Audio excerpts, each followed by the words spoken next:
Hocam bir saniye. Sen üstüne gir abi. Abi sen üstüne gir. Bir saniye. İçeri girin. Kaldırma, yok kaldırma. Sen halledersin. Dur biraz. Bas buraya. İyi mi? Ne yapıyorsun? Tamam. Bekle. Bekle bir. Akif. Burada sonra. Alıp sonra tamam.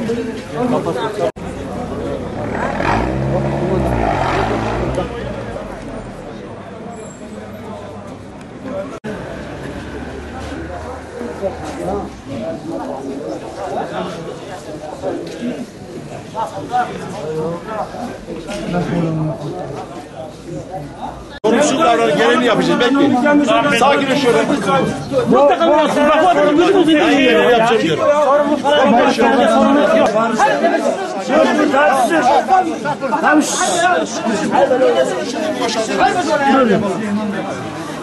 Vatandaş arazi ve kamet. Buna mı güveniyorsun? Nerede senin koparım kafanı? Bir de abi ya.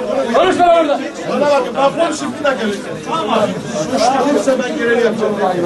Hasta oluyor. Hasta orada ölüyor. Bekle bir dakika. Tamam böyle. Ona ziyade adam olmuş. Kendisi de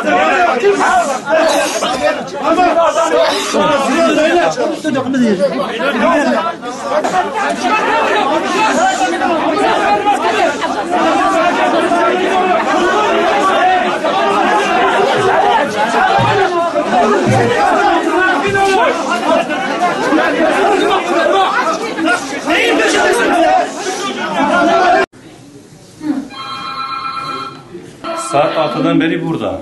Getirmişler, herhangi bir müdahale yok. Göremiyoruz. Bizimle ilgilenen bir şey diyen yok. Öyle kalmışız yani. Hasta kolu kopmuş. İlgilenen yok.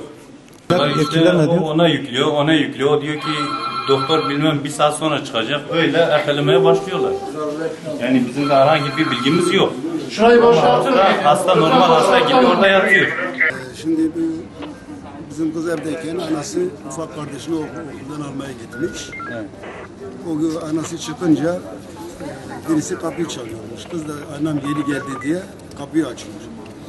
Kapıyı açtığım halde diyor hemen beni yere attı ve ağzıma yastık koydu.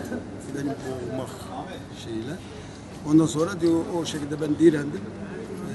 Kolumu kesti ve bileziklerimi aldı. Kapıyı kapattı. Daha sonra annesi gelip kapıyı çalmış. Hırsız kendisi kapıyı açmış annesine. Kapının arkasında saklanmış.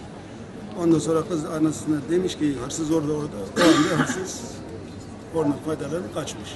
Sonra hastaneye... Sonra komşusuna seslenmiş, komşusuyla birlikte devlet hastanesine kaldırmışlar. O sırada ben de dışarıdaydım. Geldiğimde bana telefon açtılar. Hastaneye gittim, baktım olduğunda. Onu kesip, orada bir müdahale ettiler. Ondan sonra ambulansla Çapa Hastanesi'ne getirdiler. 5'ten 8-9'a kadar hiç Çapa Hastanesi'nde bir müdahale olmadı. Biz de ondan basın gelmesini gerek duyduk. Basını çağırdık. Basın geldiği gibi bütün hastane güvenlikleri basın aracılığıyla saldırdı ve dövdüler. Ondan sonra kıza müdahale etmeye başladı ve ameliyata götürdüler. Geçmiş olsun. Ben kızın babasıyım. Kızı aldık, Lütfiye Burak Hastanesi'ne götürdük. Oradan Çapa'ya sevk ettiler. Saat 6 gibi geldik buraya. 12'ye kadar herhangi bir müdahale olmadı. Basın mensuplarını çağırdık.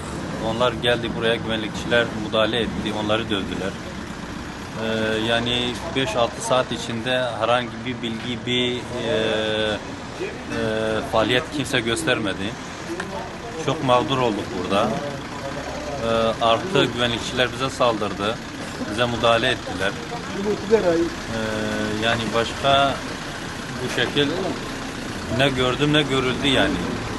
Kızın şu anki durumu çok kötüdür yani. Herhangi şimdiye kadar bize bir bilgi vermediler ama durumu ciddiyetini kuruyor yani. Kız bayağı kötü olmuş.